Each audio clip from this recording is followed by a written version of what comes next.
Dilanda hujan deras, Kecamatan Indramakmu, Kabupaten Aceh Timur kembali direndam banjir. Akibatnya, sejumlah rumah warga dan jalan antar desa terendam banjir. Selain itu, banjir juga merendam sekolah dan sawah warga. Muhammad Sufi, warga desa Jambu, Lubo, mengaku sangat kewalahan dengan kondisi banjir yang telah terjadi selama 3 kali berturut-turut dalam tahun ini. Pihaknya berharap kepada pemerintah agar segera merenovasi alur sungai yang telah dangkal. Jerai, Pak. Tadi pagi kira-kira jam 6 akibat ini banjir apa hujan deras. Warga sekarang ini agak susah sekarang Pak ya. Susah bekerja. Ya seharusnya gitu Pak, harus kebersihan sungai kan biar apa masyarakatnya aktivitasnya lancar gitu Pak. Udah berapa kali dalam tahun ini banjir sih, Pak? Udah 3 kali Pak.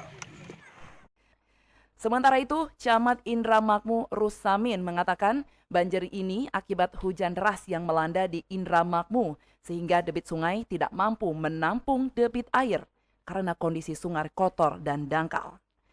Pihaknya akan berusaha berkomunikasi dengan pihak perusahaan sekitar Indramakmu untuk sama-sama mengatasi persoalan banjir dengan cara merenovasi sungai.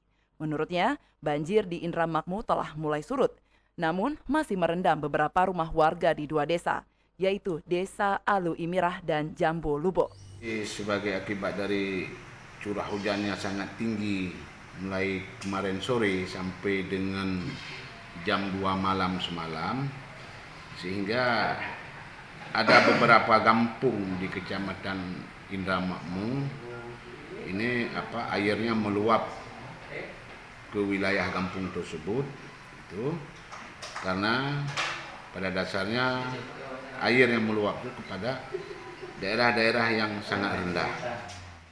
Dari Aceh Timur, Romi Syaputra melaporkan untuk Puja TV Aceh.